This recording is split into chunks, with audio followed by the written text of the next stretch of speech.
10 محرم بھی ایک داستان ہے، یہ داستان نہیں ہے، یہ سبق ہے، یہ داستان نہیں ہے، یہ سبق ہے، یہ پیغام ہے، یہ قربانی کی لازوال مثال ہے۔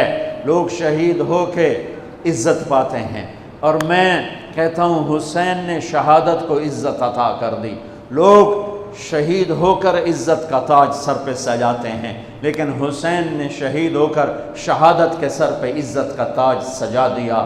لوگ قربان ہو کر بڑے بنتے ہیں، اور حسین نے قربان ہو کر قربانی کو بڑا بنا دیا۔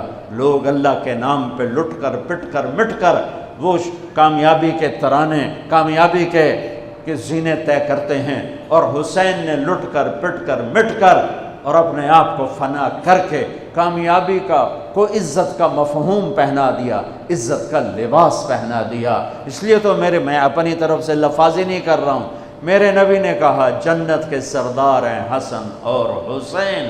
میرا رب کہے گا جنت سے، اے جنت میں نے تمہیں ارے وہ جنت پہلے ہی بڑی سونی ہے، اس کو خوبصورت بنانے کے لیے سنو، اور بڑے زمانے بعد حدیث یاد آئی، میرے نبی نے میرے اللہ فرمائیں گے اے جنت میں نے تمہیں حسن اور حسین سے خوبصورت بنا دیا۔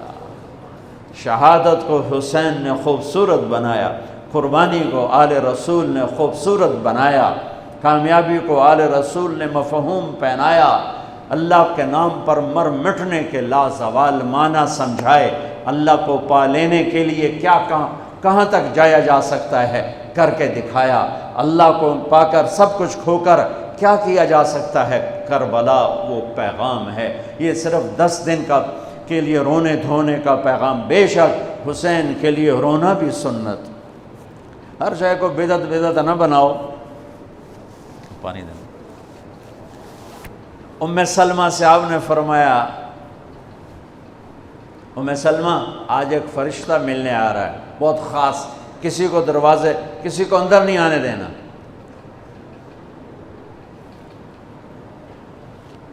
حضرت ام سلمہ پیرے پہ کھڑی ہو گئی، تھوڑی دیر میں حسین آ گئے، چھوٹے بچے معصوم ابھی، اندر جانے لگے، انہوں نے روک دیا، وہ رونے لگے، وہ روئے تو انہوں نے چھوڑ دیا۔ تھوڑی دیر کے بعد اندر سے میرے نبی کے زور زور سے رونے کی آواز آئی، زور زور سے رونے کی آواز آئی۔ ام سلمہ رہ نہ سکی، بھاگ کے اندر گئیں، تو آپ نے کیا دیکھا؟ آپ نے حسین کو یوں سینے سے چمٹایا ہوا تھا اور ایسے ہل ہل کے رو رہے تھے، ایسے بلک بلک سسک سسک کے رو رہے تھے، اور آپ کے آنسو آپ کے رخسار اور داڑھی پر اتر کر رہے تھے، اور آپ نے یوں بھینچا ہوا، ایسے دبایا ہوا تھا۔ تو حضرت ام سلمہ نے کہا میرے ماں باپ قربان یا رسول اللہ، کیا ہوا؟ آپ ایسے تڑپ کے کیوں رو رہے ہیں؟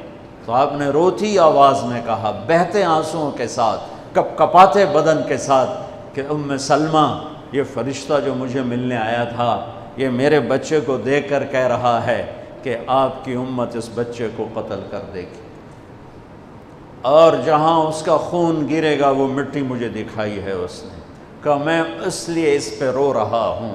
ابھی تو وہ شہید نہیں ہوئے اور رویا جا رہا ہے، تو ہم تو ان کی شہادت پہ روتے ہیں بھائی، ہم تو ان کی شہادت پہ روتے ہیں، اور یہ قیامت تک روتے رہے گی دنیا، قیامت۔ یہ اللہ کا نظام ہے، اس نے کربلا کے واقعے کو یوں کر دیا جیسے ہر سال آج ہی ہوا ہے، آج ہی حسین شہید ہو رہے ہیں، آج ہی عبداللہ کا سر کٹ رہا ہے، آج ہی زینب کی چادر کو پھاڑا جا رہا ہے، آج ہی لاشوں کو گھسیٹا جا رہا ہے۔ وہ میں حیران ہوتا ہوں، ٹیپو سلطان سرنگا پٹم میں شہید ہوئے، دشمن کون انگریز کون کافر،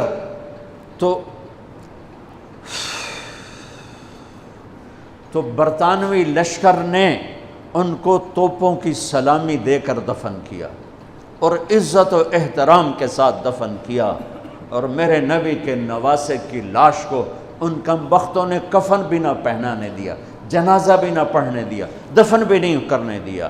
اگلے دن بنو اسد کے بارے میں پتہ چلا عمر بن سعد کو،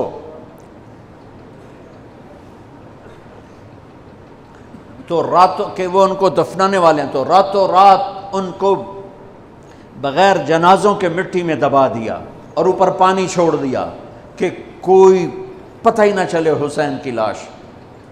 بنو اسد کا بوڑھا آیا، اگلے جب پانی خشک ہو گیا وہ آیا اور اس نے مٹی اٹھا اٹھا کے سونگنا شروع کی۔ سبحان اللہ، سونگ رہا ہے، سونگ رہا ہے، سونگ رہا ہے۔ ایک جگہ کی مٹی اٹھا کے سونگا تو اس میں جنت کی خوشبو تھی، تو تڑپ کے بولا یہ میرے نبی کے نواسے کی قبر ہے، یہ میرے نبی کے نواسے کی مٹی ہے، کہ وہ جنت کے سردار تھے تو قبر بھی جنت کی خوشبو پھیلا رہی ہے اس کی۔ حالانکہ بن دیکھی بات ہے، کیونکہ انہوں نے راتوں رات ان کو دبا دیا کہ ان کا جنازہ بھی نہ ہو، لعنت ہو ان کی قبروں پر، ان کی ہڈیوں پر، ان کی روحوں پر، ان کی مٹی پر، ان کی خاک پر۔ سمجھ میں نہیں آتا۔ نبی کے گھر کے کتے کی بھی ہم تو عزت کریں گے اگر آج ہمیں پتہ چلے یہ نبی کے گھر کا کتا ہے۔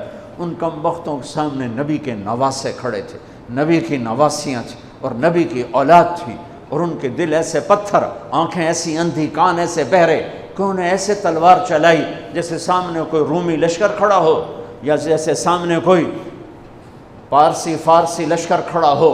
اتنے عظیم ہستیاں، میں کہاں سے بیان کروں،